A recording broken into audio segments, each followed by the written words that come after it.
Para po sa hindi pa po nakakaalam regarding po dito sa viral videos na to ni Ateng at ibang lahi. Well, actually nag-live na po ako at sinabi yung totoo kung sino yung mga yan. Ngunit yung live is deleted dahil po nagkaroon ng restriction, so hindi natin i-delete. Ngayon po kaya po ako gumawa ng video ngayon para po malinawan ang lahat at masagot ang yung mga katanungan at sa mga hindi pa po din nakakaalam ng katotohanan. Kasi nga po may nag-re-upload, kahit may do not re-upload pa din, is nag-upload pa din, kumuha ng video na walang pahintulot. Dahil ako nga lang din po ang makakasagot niyan kasi nga po ako po yung may-ari ng video. So itong video na to, so ito yung unang nag-viral.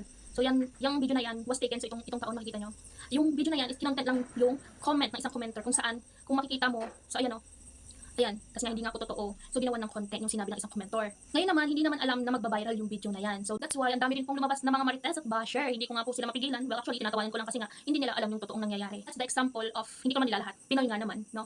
Kahit hindi nila alam yung totoo, nakikisaw-saw sila. At para din po sa nagsasabi na for the views, for the earnings online, dito kami well, actually, hindi pa po ako money dito, hindi pa po kami money, no? So nag-enjoy lang po kami.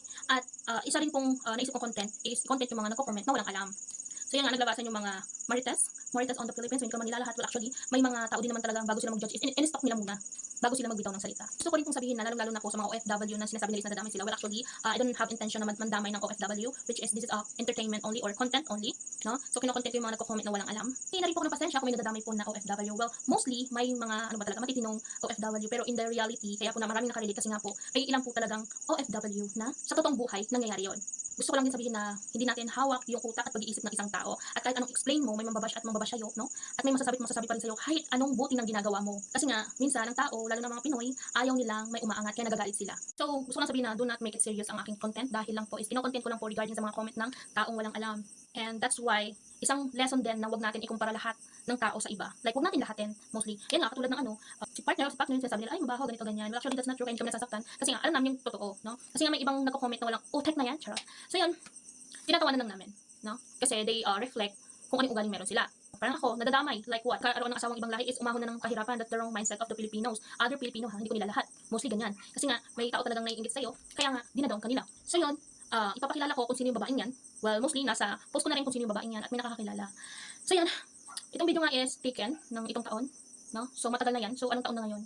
So yung lalaking yan is that's my partner, no? And we are yan, so ito yung mga palatandaan nyo kung sino yung babaeng nagtatago. Sana maliwanagan kayo at nasagot ko yung mga ang inyong mga katanungan. And guys, pasensya na po kung may nadadamay. Well, yung content ko is just for content, no? And about sa tulpuhan, no? Kung mapansin man ako yung sa Rapi Tulpo or Tulpo in Action, well actually may gusto ko po talagang papansin dahil nga po may kebet na dapat ipatulpo. Sa mga nag-re-upload walang pahintulot, now you know, no? And sana delete ko na yan kasi iba kasing content ko eh. I know my content is kasi ako lang nakakalam. Kaya ang nilagay ko lang doon na re-upload para hindi na i-re-upload ng iba kasi nga grabe naman kasi mag-re-upload yung mga iba, grabe din yung mga caption. See you on our next video kasama sa partner seryoso. Well, truly gusto makakilala. This is your kapatner Marimar and see you sa Pampa Good Vibes and maraming mapaprank na video or mga manonood. Sana po, supportahan niyo pa rin kami, no? And maraming salamat din po sa mga solid followers natin, mga solid kapatners out there na still nagsusuporta sa atin. I love you po. So since napanood mo na to at nalaman mo yung totoo, soon to upload yung ating full video regarding sa ating nag-viral kita yung mukha ni Ateng kasi in-edit ko yan na hindi talaga makita yung mukha ko. So yun, kung hindi po ma-post dito, please subscribe na po tayo or support niyo po dito sa ating YT kasi kung hindi po natin ma-post dito sa Blue App kasi minsan maselan si Mes, so dito po siya i-upload.